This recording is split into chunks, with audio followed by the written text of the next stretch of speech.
Shalom, muita paz, muita luz, na luz da verdade do real Messias, Manuel Abidrushim, o Senhor do juízo final. Ele é autor da mensagem do Graal, na luz da verdade, obra oficial em 3 volumes, que é editado pela Ordem do Graal na Terra, no português brasileiro, www.graal.org.br, e pelo Movimento Internacional do Graal no Brasil, no português europeu, www.mensagemdograu.com.br. Oremos. Te pertencemos, Senhor, que nossa vida seja somente uma prece de agradecimento a Ti.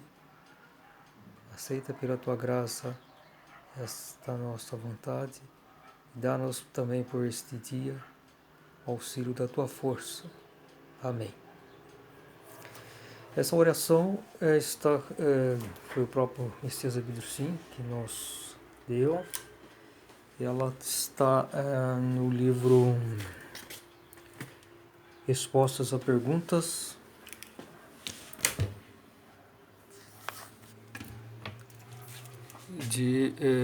Respostas a Perguntas.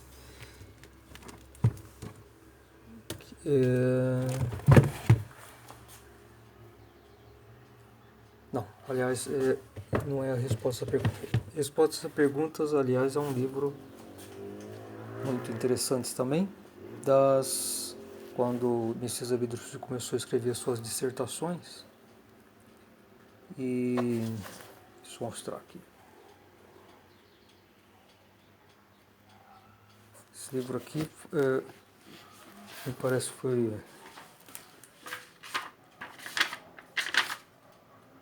eu tinha comprado, eu lia muito, né? Os livros da Messias Abidrushim.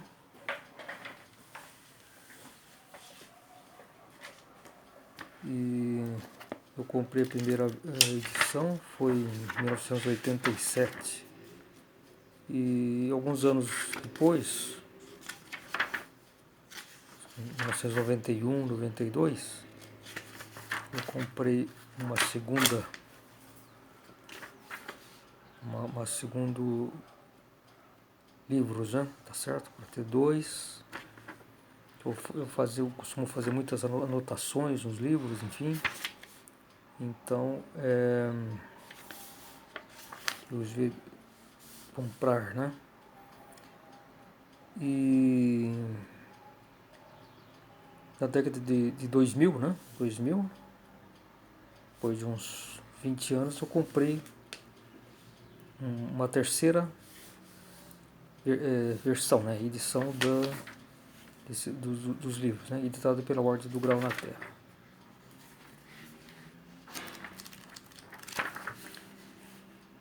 Então, respostas a perguntas são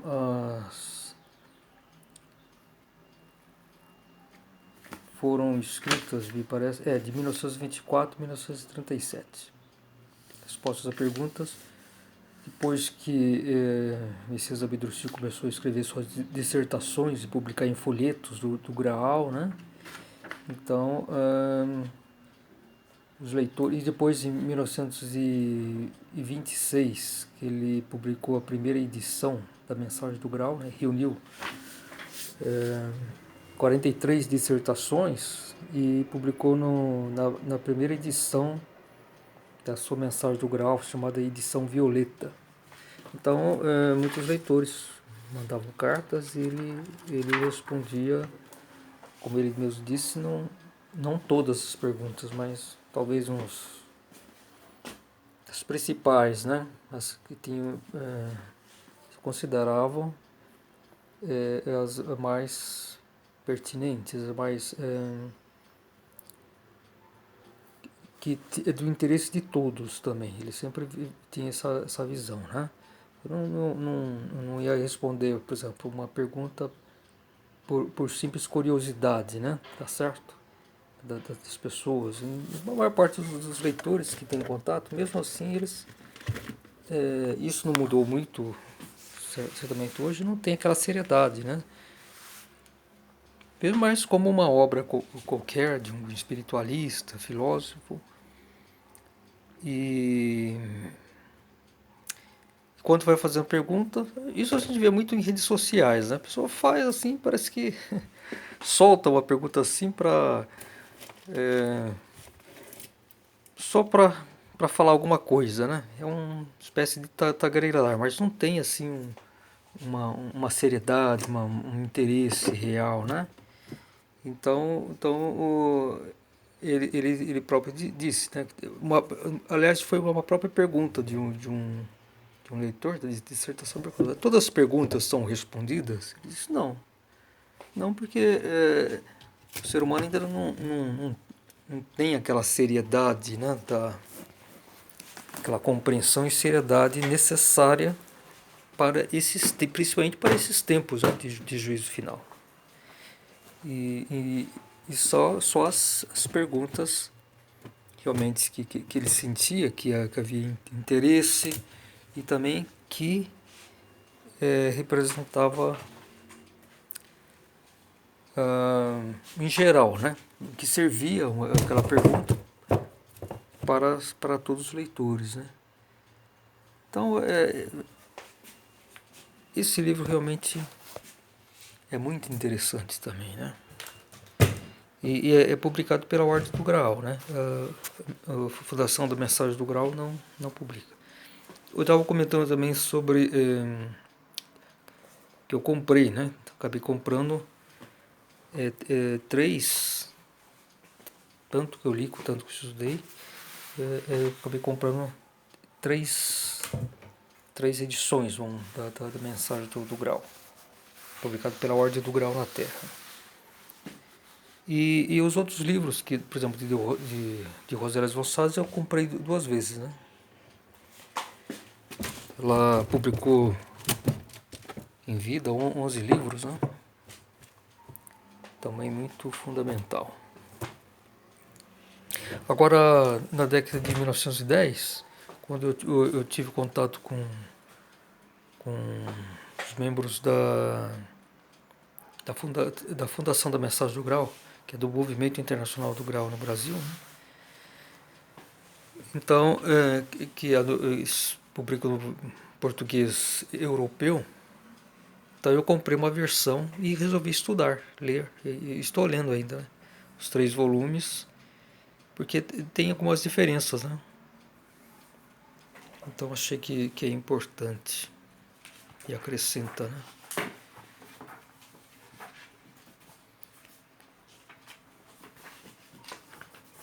Vamos ver aqui os títulos das perguntas, né?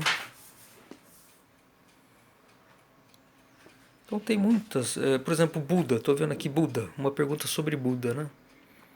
Então é interessante que os espiritualistas, em geral, que não consideram Jesus filho de Deus, né? Porque quem considera são os bíblicos, mas uma pessoa que é espiritualista, que tem, ou então os orientais, né?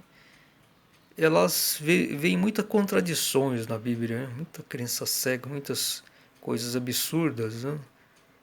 Fora das leis naturais. Então isso cai no descrédito, né? E muitas pessoas, assim, talvez mais pessoas que têm uma tradição. Queríamos hinduístas, né, que é muito mais antigo, sobre reencarnação, sobre as leis da natureza, chineses, japoneses, enfim. Vamos supor, aqueles de raiz, né, tá certo? Que não aderiram, por exemplo, o chamado cristianismo, né?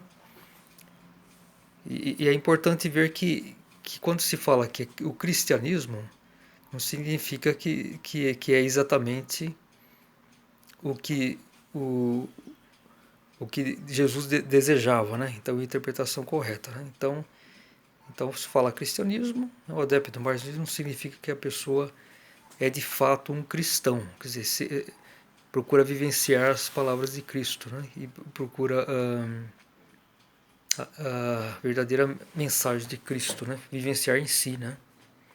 Então, na questão de Buda, em geral, as pessoas consideram um espírito muito elevado, e os próprios budistas, enfim, eu penso, aqueles que ouviu falar de todos, né, o mundo inteiro já ouviu falar de Jesus Cristo, mas consideram Jesus Cristo também um espírito elevado, como os espíritas também.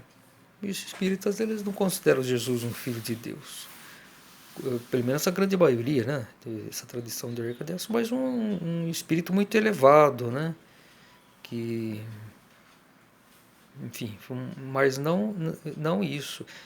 E muito menos os judeus. Os judeus consideram Jesus Cristo um revolucionário político, religioso, enfim, que não batia bem da cuca, vamos dizer assim, né? Considerava ele até hoje, né? E se bem que tem aqueles judeus que já talvez depois da diáspora, conviveram mais com a religião cristã, enfim, começaram a admitir, né, que Cristo foi um filho de Deus, então foi o Messias, né? Agora, o judeu de raiz, que conservou mesmo aquelas Antigo Testamento, enfim, aquelas livros, né, não considero, né? A gente vê, por exemplo, uma fala de algum rabino, né? Eles são muito intelectuais, né? Como foi naquela época de Cristo, né? Eles estavam presos muito às tradições, à intelectualidade, né? Escribas e tal, e não foram capazes de ter a intuição necessária para reconhecer Cristo, né, como o Messias. Embora e também muitos pensam assim, poderia ter dois Messias, né? Que na verdade é isso mesmo, né? Porque quando Isaías falava do Messias do juízo final, que Jesus falava que era o Espírito da verdade, é o Filho do homem, né? Então, aqui, então, o Messias Bedruchet esclarece o leitor que fez essa pergunta sobre Buda. Então diz que o Buda ele não era nem um espírito criado, né? Ele era um espírito desenvolvido. Então, por exemplo, Buda foi um enviado de Deus. Quando é enviado de Deus, esse termo enviado de Deus, quando é um filho de Deus, né? E só existe dois, que é Jesus Cristo e Manuel, o Espírito Santo, né? Então, quando Deus envia, né, um filho de Deus para a criação. Então a resposta não. Não foi enviado nem um espírito criado, mas sim apenas um espírito desenvolvido. O que é um espírito desenvolvido? É que somos todos nós. Eu posso dizer que 99,9999% dos encarnados aqui na Terra estão nessa categoria de espíritos desenvolvidos que surgiram suas centelhas naquela sétima e mais densa parte do reino espiritual. Então, nesse local, embora todas as partes, né, as 7 partes, tenham a mesma espécie que do reino, substância do reino espiritual, ela faz uma espécie de... É como se fosse... Vamos analisar assim, fisicamente para ver. Você pega, por exemplo, a substância do petróleo, tá? Quando você faz a destilação, enfim, você vai ter aqueles diversas divisões, né? Desde a substância mais sutil, então mais energética, né? Sei lá, o querosene, eu não sei exatamente a tabela, mas o querosene é um dos que estão mais lá em cima, né? Depois ela vai se densificando, gasolina, óleo diesel, até chegar no piche, né? Vamos dizer assim, que é mais denso. Então, na criação, pode-se dizer que funciona dessa forma, né? a partir da irradiação de Deus, porque tudo surgiu, foi formado através da irradiação de Deus, e não do próprio Deus, não do próprio da vida de Deus. Isso é importante percebermos, que tudo que foi criado surgiu a partir da irradiação de Deus. Aliás, isso também é uma teoria minha, né? Imaginação, enfim, diria que inspirado na própria mensagem do Graal, né? Do Messias Abedrushim. Que Deus tinha que, quando ele tomou essa decisão de ser único e passar a fazer outras coisas, ele teve que lançar de si uma partícula para o espaço para interagir com a sua irradiação. Isso é muito importante refletir sobre isso. Porque não haveria nenhuma outra possibilidade a não ser isso. Porque o que existia quando Deus era solteiro, vamos dizer assim, um solteiro que não existia nada além dele, né? Então ele era só responsável por si mesmo, né? A própria vida que basta por si. Mas ele, ele via a sua irradiação, a minha radiação, ela surge, ela conforme a distância ela vai se dissolvendo, mas é uma espécie de invólucro externo de Deus para que ele ficasse isolado, vamos dizer assim, do espaço vazio, o nada, né? Que é um espaço frio, totalmente o espaço sem nenhuma substância, ele é absolutamente frio e escuro. Quando não tem nenhuma substância, nenhuma irradiação, a ciência teoricamente estabeleceu que ele seria menos 273,16. Essa é a temperatura mínima que existe quando não existe a ausência de total substância. E isso não é possível no universo, pois isso é uma questão teórica, né? Que no universo visível, tá certo? Dentro que é uma constituição, é um sistema, vamos dizer assim. Então, o que está dentro de um sistema, de alguma coisa, sempre tem que ter substância. Mesmo que tenha os espaços vazios, aparentemente vazios, entre estrelas, entre galáxias, mas sempre tem alguma substância. Agora, se tivesse uma ausência total de substância, seria essa temperatura, de menos 273,16. Por exemplo, vemos os planetas distância, os planetas chamados externos do sistema solar, né? Os internos são os planetas terrosos, vamos dizer assim, sólidos. Mercúrio, Vênus, Terra e Marte. Depois tem o cinturão dos asteroides e depois tem os 4 planetas externos, que são gasosos, os gigantes gasosos. Júpiter, Saturno, Urano e Netuno. Então esses planetas gasosos, eles são muito frios. Eles têm algo assim por volta de menos 200 graus centígrados. Mas mesmo assim, pode dizer que está bem longe de chegar a 273, menos 273. Então, as partes que tem menos substância, enfim, temperatura, substância e energia também, né?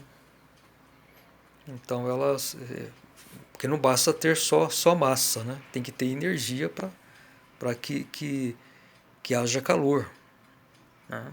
Então essa questão de temperatura depende fundamentalmente da energia, né? Não basta ter apenas massa, vamos dizer assim, matéria, né? Agora,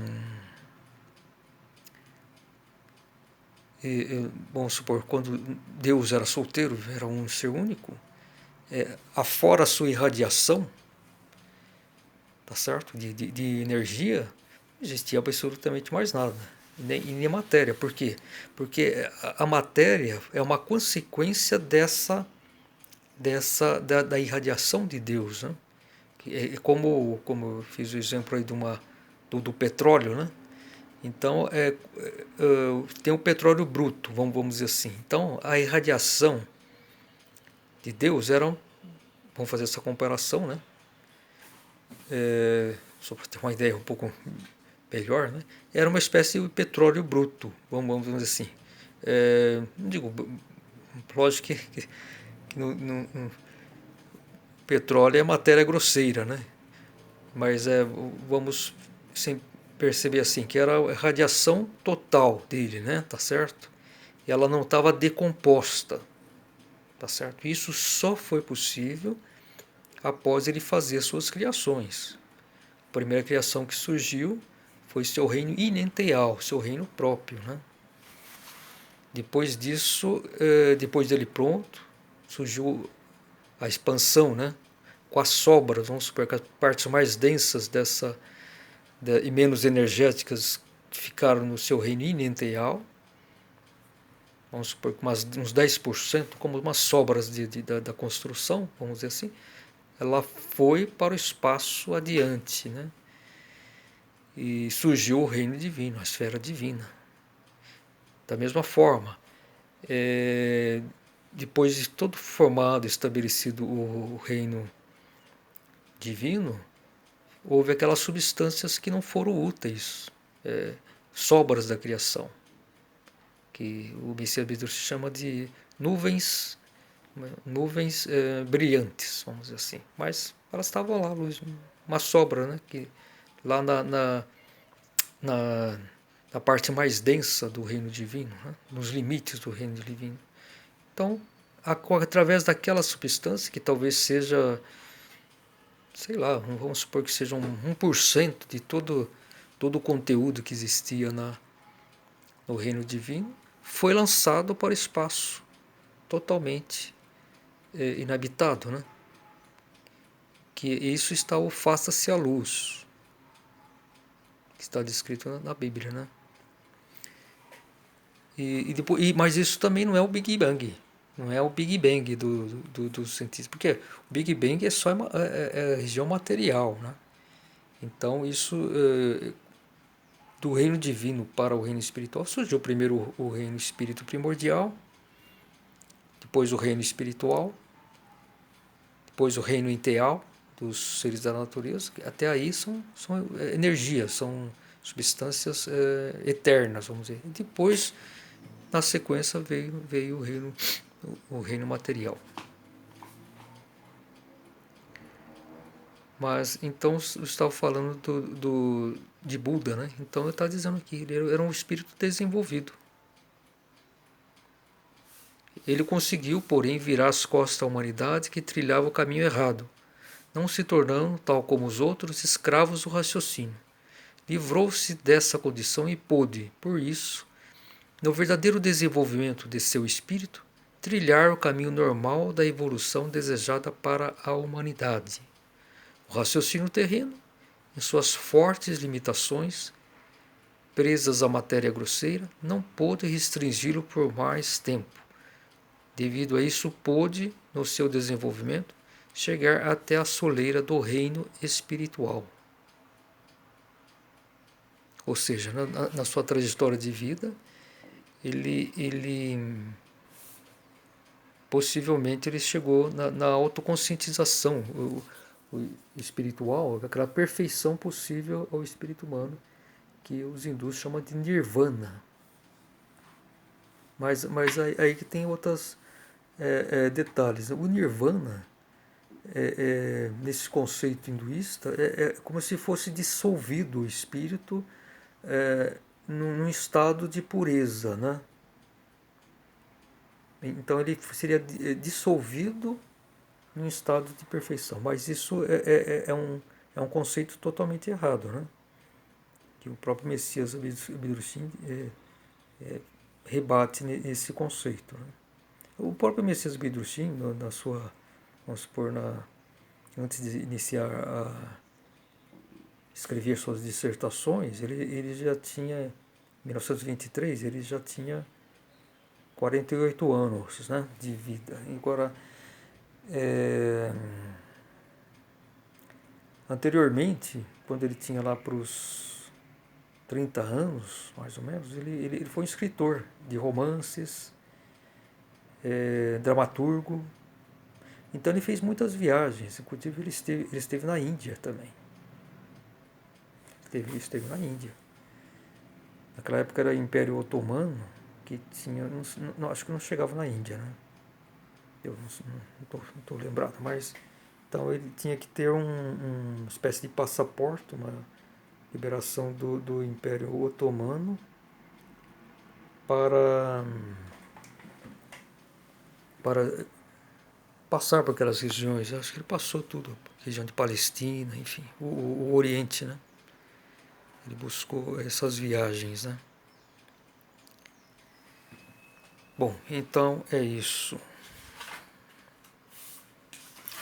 Eu não vou ler essa resposta sobre Buda total, né? São 2 páginas, então fica a dica aí, quem se interessar, o livro Respostas a Perguntas de Abidrushim. Então, mais em suma é isso, né? Mas enfim, vou só ler mais um parágrafo. Foi apenas uma consequência inteiramente natural que os outros seres humanos, em sua estreiteza, vissem dele então algo de diferente, de mais elevado. O saber atingido por Buda, devido ao seu desenvolvimento progressivo e normal, teve de evidenciar uma diferença enorme entre ele e os seus contemporâneos.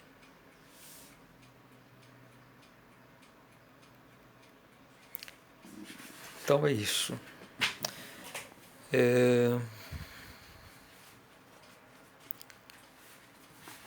Vamos ver aqui. Ele também fala, por exemplo, aqui ó, tem 89 perguntas, né, que foram, não sei se houve até mais perguntas, mas no final da vida, né, de Abidrushim, depois do falhar dos convocados, enfim, perseguição nazista, católica, ele se isolou nos 2, 3 últimos anos de vida em Kipsdorf, né? Ele era vigiado pelos nazistas e tal, e ele fez a revisão da sua mensagem do Graal para 3 volumes, né? Foi a 3ª e última edição. Ele, possivelmente, ele revisou todos os seus escritos, né? Então é possível que essas respostas e perguntas ele também tenha feito a sua revisão e selecionados, né? As perguntas principais, porque a visão dele, segundo eu creio, era para o homem que vivenciaria o juízo final, quando ele não estivesse mais presente, porque era a missão de Deus, né? O planejamento de Deus é que ele vivesse aqui até os 104 anos, ou 110 anos, né? E isso também penso que seria só possível depois dessa transformação universal, que a limpeza na matéria, enfim, que isso a Terra voltaria a estar numa órbita mais favorecida para a luz, né? A intuição espiritual, como era nos primórdios da encarnação das almas humanas aqui na Terra, que foi há 3 milhões de anos, né? Então existem etapas de desenvolvimento, né? A Terra no sistema Éfeso foi o primeiro planeta, né, que recebeu espíritos humanos. São 7 universos, né, na criação material. Éfeso, Esmírnia, Filadélfia, Laodiceia, Pérgamo, Sardes e Tiátira. São 7 partes do universo. E cada parte do universo recebeu seu planeta. Quando no Apocalipse fala lá das 7 igrejas se refere a essas 7 partes do universo e como cada planeta se desenvolveu, se seguiu mais a luz ou não, né? Enfim, essa questão do juízo final. Bom, os vídeos que eu gravo são mais ou menos assim, eu penso. Aliás, eu até prefiro gravar de manhã, até evito quando eu acordo, enfim. Eu escovo meus dentes, tomo uma caneca de chá sem açúcar, geralmente é isso. Às vezes eu espremo limão, às vezes eu coloco um alho, né, espremido, enfim, deixo já na cabeceira da cama e de acordo já tomo. Né? Isso acho que é muito bom também para fortalecer o organismo, né? Aumentar a imunidade, né, do organismo, né? Até para questões assim como resfriados e gripes e até no caso agora da pandemia da Covid também. É uma ajuda, lógico que isso também a gente tem que contar com as precauções, também um pouco de destino, sorte, né? Enfim, todos nós estamos sujeitos. A Covid apareceu aí, estamos sujeitos a pegar e até falecer, né? Embora hoje já estamos com a vacina, que já deu muita ajuda. Mas enfim, então eu quando vou escrever, gravar os vídeos, né? Eu agora estou procurando, agora que eu saí espero que possivelmente em definitivo, né? Do Facebook, das redes sociais. Aliás, ontem mesmo escrevi numa rede social que é Getter, né? Gettr, né? Que é uma rede social que foi lançada por um funcionário do Trump, né? Porque havia muitas restrições, enfim, censuras, né? Pelas falas de Trump no Facebook, Twitter, enfim, né? Eu também, eu não frequento o Twitter, né, mas no Facebook muitas das minhas publicações assim contra quem se cega também sobre o comunismo, eu vi que havia muitas restrições. Bom, esse vídeo que já está terminando, 32 minutos, eu vou dando sequência, né? Tá certo? No próximo. Shalom, muita paz, muita luz.